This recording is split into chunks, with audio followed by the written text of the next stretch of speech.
Hello my dear lovely students, welcome back to my channel Shubham lecturer. Student, आज का ये video class 12 chemistry का एक बहुत ही ज़्यादा इम्पोर्टेंट वीडियो है और ये बहुत ही ज़्यादा डिमांडेबल वीडियो भी है, क्योंकि इस वीडियो में हम क्लास 12 केमिस्ट्री के दो सबसे महत्वपूर्ण विस्तृत उत्तरीय प्रश्नों को, सही सुना आपने, जो आपके केमिस्ट्री के लॉन्ग क्वेश्चन है जो 5-5 नंबर के आते हैं, मैं इस वीडियो में दो ऐसे क्वेश्चंस को लेकर आया हूं जो आपके बोर्ड एग्जाम में हमेशा आते रहते हैं और इस बार भी आपके बोर्ड एग्जाम में आएंगे।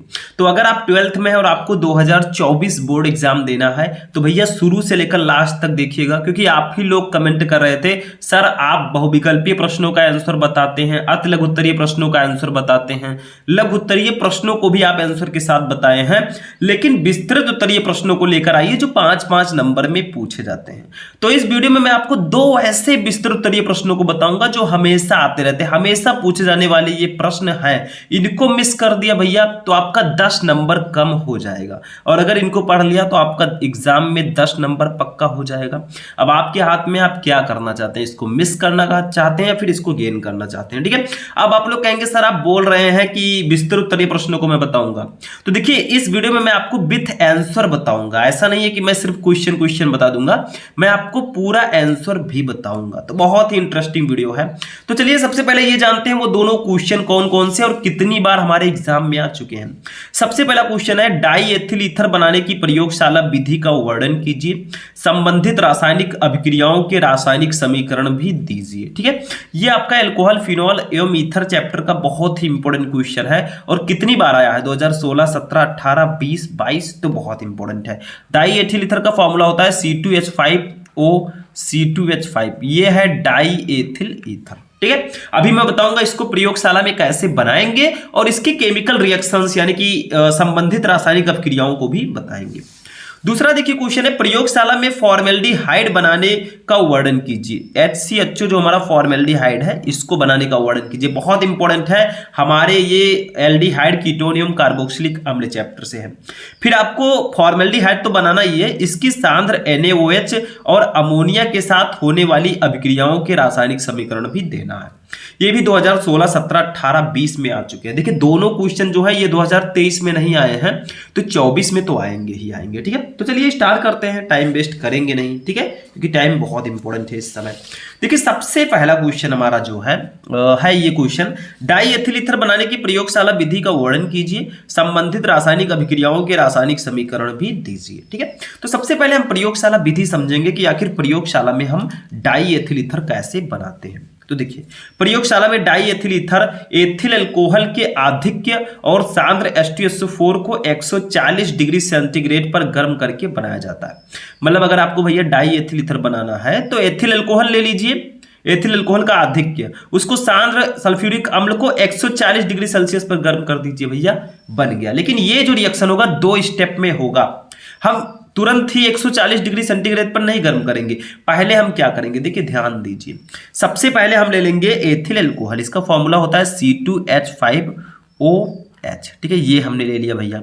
इसको हम H2SO4 के साथ गर्म करेंगे। H2SO4 को हम ऐसे भी लिख सकते हैं H×HSO4, इसका मतलब ही हो जाएगा H2SO4। क्यों? क्योंकि H और H मिलकर H2 बना लेंगे। अब ये मैंने ऐसा क्यों लिखा है अभी क्लियर हो जाएगा, ठीक है। तो हमने एथिल अल्कोहल लिया, इसकी अभिक्रिया H2SO4 से कराई, तो सबसे पहले हम टेम्परेचर रखेंगे लगभग 100 से 110 डिग्री सेंटीग्रेड, 100 से 110 डिग्री सेंटीग्रेड रखेंगे, मतलब तुरंत 140 डिग्री सेंटीग्रेड नहीं रखेंगे। अब देखिए हमारा क्या बनेगा, ये C2H5 और HSO4 आपका एक में ऐड हो जाएगा, C2H5, देखिए C2H5, मेरा कहने का मतलब है ये OH आपका और जो ये H है ये दोनों मिलकर H2 वो बना लेंगे। देखिए H और H मिलकर H2 और O, ठीक है। बाकी क्या बचा, C2H5 HSO4 बचा, तो C2H5 HSO4, ठीक है, और प्लस H2O, ये आपका बन जाएगा।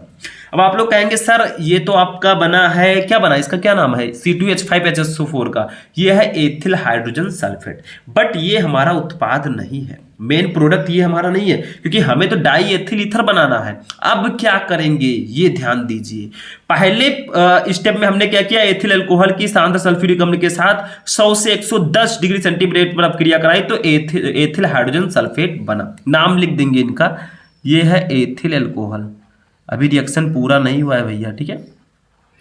ये रिएक्शन एल्कोहल, ये रिएक्शन आपकी क्या होता है, जब कैसे प्राप्त करोगे में भी आता है। ये सल्फ्यूरिक अम्ल है, ये है ethyl hydrogen sulphate, ethyl hydrogen sulphate, ठीक है। तो ये हमारा मध्यवर्ती बना है यौगिक, ठीक है। अब हम क्या करेंगे, इस एथिल हाइड्रोजन सल्फेट को लेंगे और इसकी अपक्रिया हम एथिल अल्कोहल से कराएंगे। मतलब जो ये हमारा यौगिक बना है, इसकी अपक्रिया फिर से हम एथिल अल्कोहल से कराएंगे, बस हमारा डाई एथिल ईथर बन जाएगा। तो हम इसको ले लेते हैं भैया, इसका फॉर्मूला है, दूसरा स्टेप है ये C2H5HSO4 हमने ले लिया, ठीक है। और इसकी अपक्रिया हमें करा देनी है एथिल अल्कोहल से। एथिल अल्कोहल का C2H5OH फॉर्मूला होता है, इसको हम इस प्रकार से भी लिख सकते हैं HOC2H5, इस तरह भी लिख सकते हैं। क्यों, बहुत ही इजी है, क्यों नहीं लिख सकते भैया, अरे आगे पीछे आप लिख सकते हैं, मॉलिक्यूल सेम होना चाहिए। अब इसको हम 140 डिग्री सेंटीग्रेड पर गर्म करेंगे, अब इसको 140 डिग्री सेंटीग्रेड पर गर्म करेंगे तो क्या बनेगा, देखिए ध्यान दीजिए। ये आपका HSO4 और H मिलकर आपका बना देंगे H2SO4, ये तो बाहर निकल गया, बचा क्या हमारा C2H5O C2H5, यही डाई एथिल ईथर है C2H5O C2H5, यही आपका डाई एथिल ईथर है। बाकी ये दोनों मिलकर क्या बना लेंगे, H2SO4 H2SO4, यही हमारा डाई एथिल ईथर है, यही हमें बनाना था डाई एथिल, ठीक है, डाई एथिल ईथर। ये है भैया एथिल हाइड्रोजन सल्फेट, सबको पता चल गया, एथिल हाइड्रोजन सल्फेट। अभी मैंने लिखा था हाइड्रोजन सल्फेट, ठीक है, बस हो गया। तो अगर आपको भैया प्रयोगशाला विधि समझना है डाई एथिल ईथर बनाने की, तो प्रयोगशाला में die ethyl ether ethyl alcohol के आधिक्य को और सांद्र H2SO4 को 140 डिग्री सेंटीग्रेड पर गर्म करके बनाया जाता है।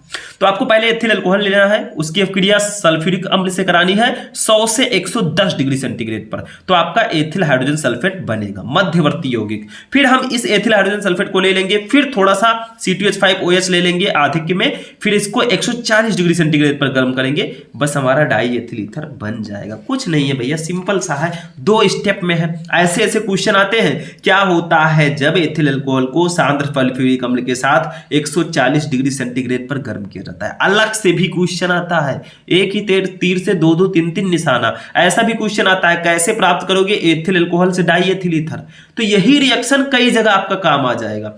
अब ऐसे इसी को कहते हैं स्मार्ट स्टडी, मतलब एक टॉपिक पढ़िए, 2-3 तरह के क्वेश्चन उससे बन जाए, उस तरह पढ़ोगे तो स्मार्ट तरीके से आपका स्टडी होगा।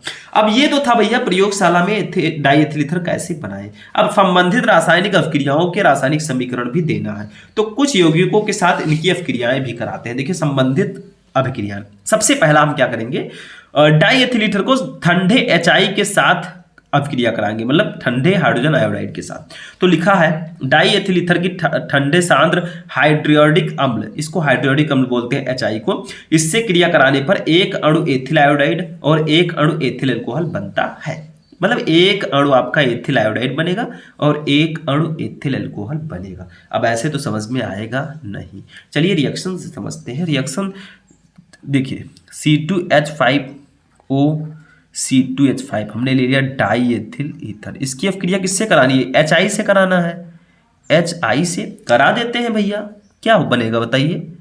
देखिए सिंपल सा है, ये C2H5 और I आपस में जुड़ जाएंगे, C2H5 यहाँ का हो गया, ये I हो गया, तो ये हमारा C2H5I बन गया। बन गया कि नहीं बन गया, बन गया भैया। फिर बचा क्या, C2H5 बचा, O बचा और H बचा, तो ये क्या बन जाएगा, C2H5OH बन गया, बस एथिल आयोडाइड बना और एथिल अल्कोहल बन गया, वही ऊपर लिखा था। मतलब कुछ नहीं करना, ये C2H5I के साथ जुड़ जाएगा, एथिल आयोडाइड बना लेगा, और ये C2H5O और H मिलकर एथिल अल्कोहल बना लेगा, बस हो गया। ये तो सिंपल सा था। इसका नाम है डाई एथिल ईथर, डाई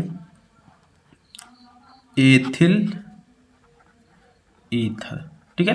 ये है भैया एथिल आयोडाइड, एथिल आयोडाइड।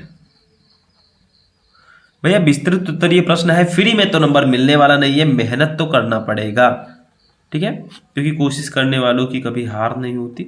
मेहनत नहीं करोगे तो फिर नंबर ऐसे फ्री में नहीं मिलेगा, 5 नंबर के लिए मेहनत करना पड़ेगा, ठीक है।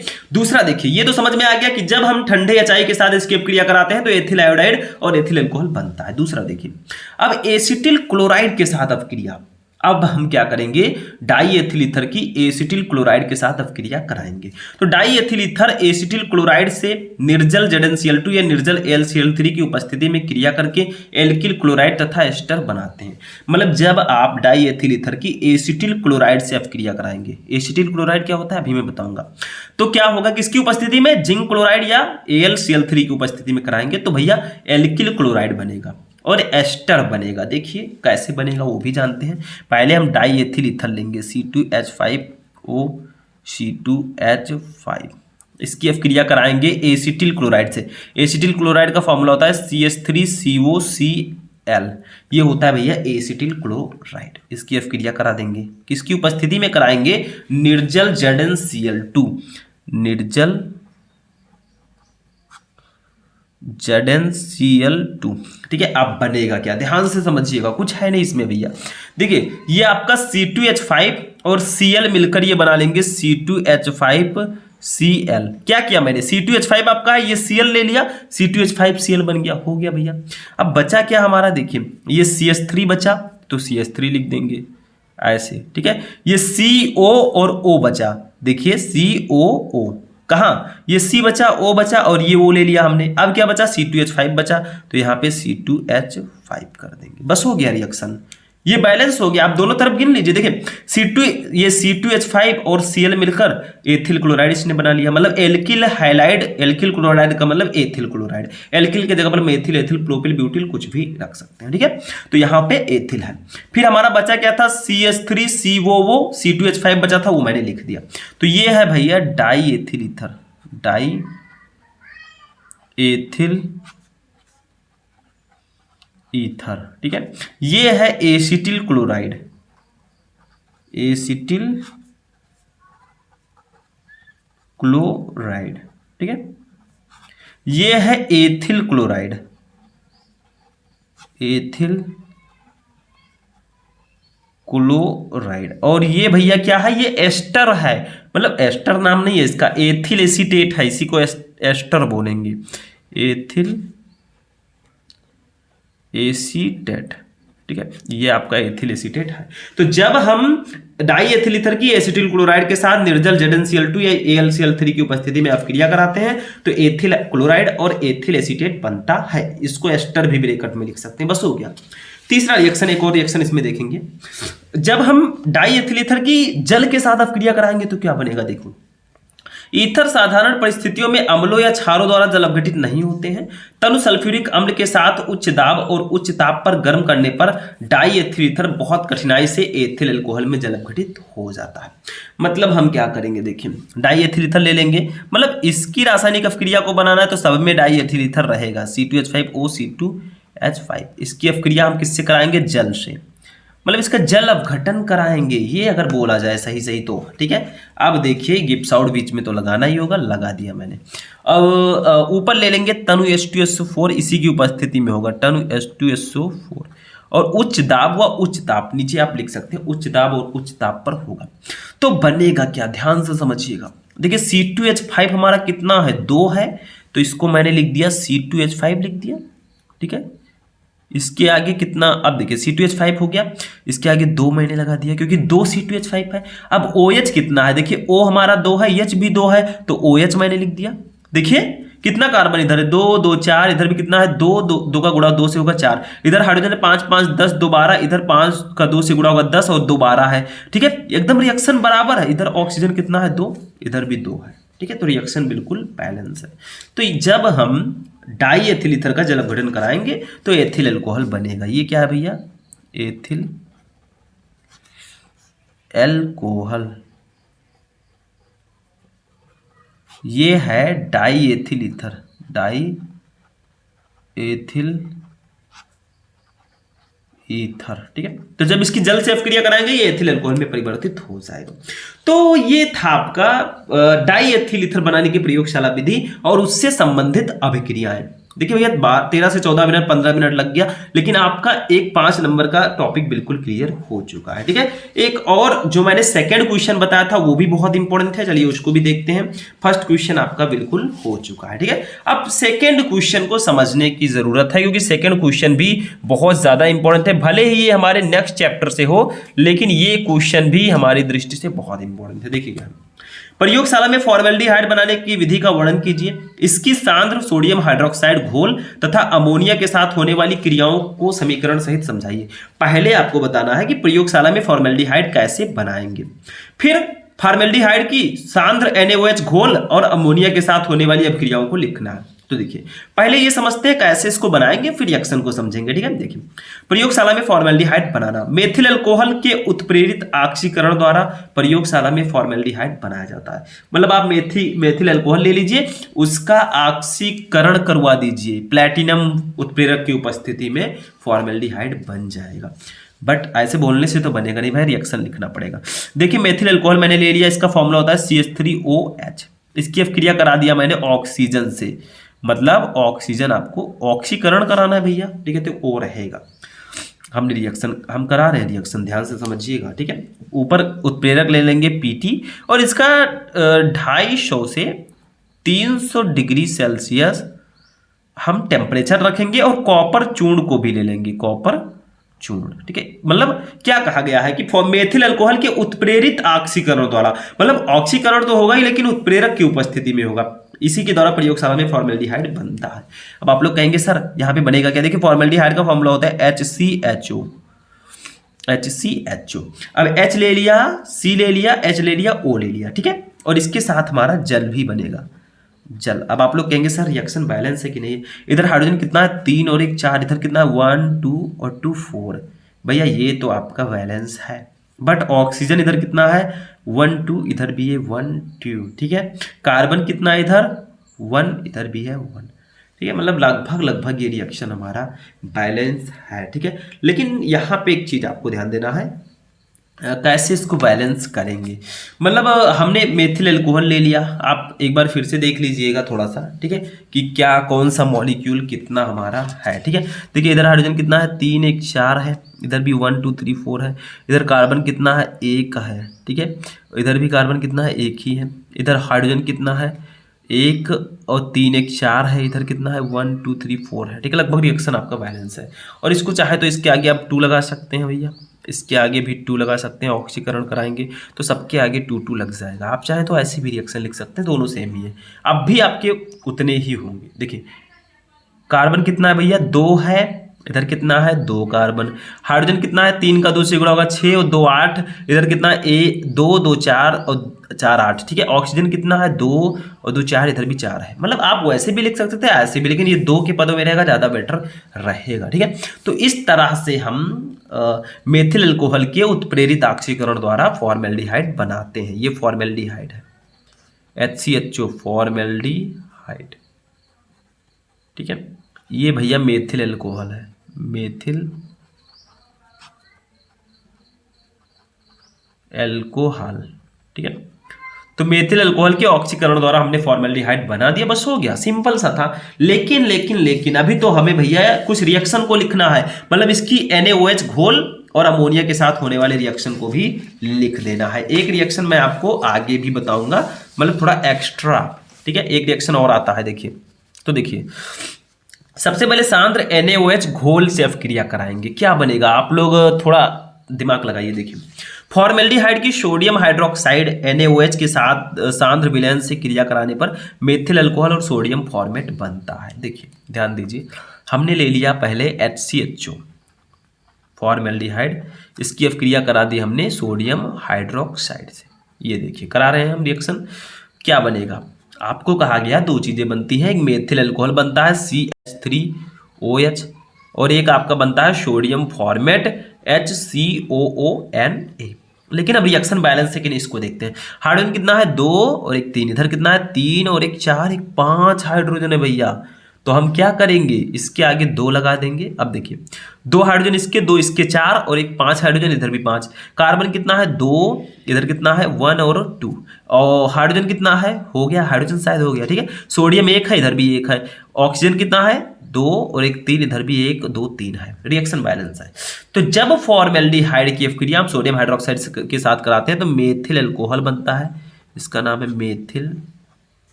अल्कोहल, ठीक है। और ये है भैया सोडियम फॉर्मेट, सोडियम फॉर्मेट, ठीक है। ये है भैया फॉर्मेल्डिहाइड, फॉर्मेल्डिहाइड। और इनको तो पहचानते होंगे, सोडियम हाइड्रोक्साइड, बस हो गया। तो फॉर्मेल्डिहाइड की सोडियम हाइड्रोक्साइड के साथ सांद्र विलयन में अभिक्रिया कराने पर मेथिल अल्कोहल और सोडियम फॉर्मेट बनता है। दूसरा देखिए अमोनिया से अभिक्रिया कराएंगे तो क्या बनेगा, अमोनिया, ये भी था। तो फॉर्मेल्डिहाइड सांद्र अमोनिया के साथ अभिक्रिया करके हेक्सामेथिलीन टेट्राएमीन बनाती है, जिसे हेक्सामीन या यूरोट्रोपिन भी कहते हैं। मतलब ये रिएक्शन थोड़ा सा टफ मेरे अकॉर्डिंग है, बस आप लोग समझिएगा। इसमें मॉलिक्यूल्स अलग लेने हैं, हमें क्या करना है, फॉर्मेल्डिहाइड लेना है, इसकी अभिक्रिया अमोनिया से करानी है। अमोनिया का फॉर्मूला होता है NH3, ठीक है। रिएक्शन हमने करा दिया। तो आपसे कहा गया यहाँ पे बनेगा यूरोट्रोपिन या हेक्सामेथिलीन टेट्राएमीन बनेगा। इसका फॉर्मूला होता है CH2 का होल 6N4, ये इसका फॉर्मूला होता है। और आप देखिए, आप लोग कहेंगे सर जी इधर तो कार्बन एक ही है, इधर आपने 6 कार्बन ले लिया, तो क्या करेंगे बताइए। 6 इसके आगे भी लगा देंगे, क्या प्रॉब्लम है, 6 लगा दिया। अब कार्बन कितने, इधर भी 6 हो गए, इधर भी 6 हो गए। अब आपकी बात फंसती है नाइट्रोजन पे। नाइट्रोजन इधर एक ही है, इधर 4 नाइट्रोजन है, तो इसके पीछे भी आगे 4 लगा देंगे, 4 इधर भी हो गया। अब देखिए रिएक्शन, इसको ध्यान से समझिएगा, बहुत इंपॉर्टेंट है। अब हम देखते हैं इधर कार्बन कितना है, और इधर कार्बन है 6, इधर भी कार्बन 6 आपका है। इधर हाइड्रोजन कितना है, 6 का 2 से गुणा होगा 12, इधर कितना है 6 और 6 12 और 3 का 4, 24 हाइड्रोजन है भैया। तब क्या करोगे, देखिए यहाँ पे 6H2O लगा देंगे, अब बराबर हो जाएगा। देखिए अब ध्यान से समझिए, इधर हाइड्रोजन कितना है 6 6 12 और 12 24, इधर कितना है 6 का 2 से गुणा होगा 12 और 12 2 6 12 24, इधर भी है। और कार्बन तो 6 है ही, नाइट्रोजन कितना है 4, इधर भी नाइट्रोजन 4 है। अब ये रिएक्शन बैलेंस है। तो जब हम अमोनिया से अभिक्रिया फॉर्मेल्डिहाइड की कराते हैं तो हेक्सामेथिलीन टेट्राएमीन बनता है। देखिए ये 6 लगा हुआ है तो 6 से हेक्सा होता है, तो हेक्सामेथिलीन एक कार्बन है तो मेथिलीन हो गया, ठीक है। टेट्राएमीन इसका नाम हो जाएगा। नाम लिख देंगे, थोड़ा सा दूसरी तरह का नाम है लेकिन दिक्कत नहीं। ये है फॉर्मेल्डिहाइड, ठीक है।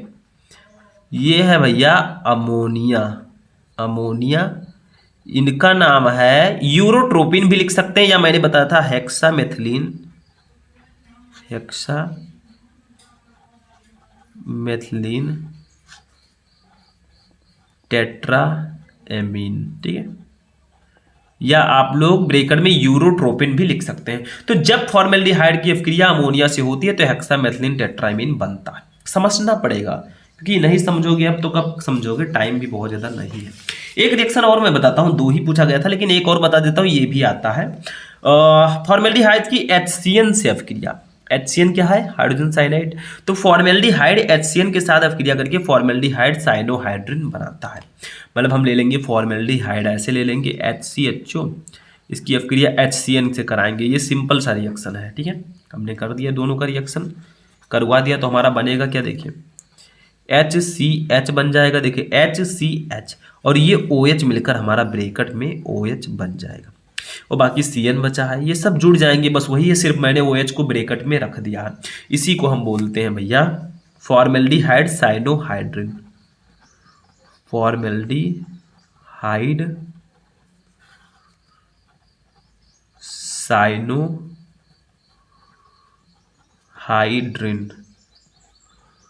ठीक है। और ये आपका है फॉर्मेल्डिहाइड, फॉर्मेल्डिहाइड, ठीक है। तो जब हम फॉर्मेल्डिहाइड की HCN से अभिक्रिया कराते हैं तो फॉर्मेल्डिहाइड साइनोहाइड्रिन बनता है। इसमें कुछ नहीं है, HCH को हमने बाहर कर दिया, OH को ब्रैकेट में ले लिया, CN को मैंने बाहर लिख दिया। ठीक है, तो ये था आपका दूसरा क्वेश्चन सबसे ज्यादा इंपॉर्टेंट जो मैंने आपको बताया। ठीक है, तो आज की इस क्लास में हमने जाना क्लास 12 केमिस्ट्री के 2 सबसे महत्वपूर्ण विस्तृत उत्तरीय प्रश्नों को। जिस भी स्टूडेंट ने इसको शुरू से लास्ट तक देखा होगा भैया 10 नंबर क्लियर हो जाएगा, और अगर आप लोग भटकेंगे इधर उधर तो फिर प्रॉब्लम में आ जाएंगे, क्योंकि आपको ऑब्जेक्टिव बताया जाएगा, अत लघुत्तरीय बताया जाएगा, लेकिन विस्तृत उत्तरीय प्रश्न सब लोग नहीं बताते। तो आपको अच्छे से और अपने अच्छे से टीचर को ढूंढना है जो आपको अच्छे से गाइड कर सके। ठीक है, अब आप लोगों के हाथ में, आप किसको चाहते हैं। तो आज के क्लास यहीं पर फिनिश होगा। इस वीडियो को लाइक कीजिएगा, चैनल पर नए चैनल को सब्सक्राइब कर लीजिएगा। मिलेंगे हम नेक्स्ट वीडियो में नेक्स्ट टॉपिक के साथ, तब तक के लिए जय हिंद।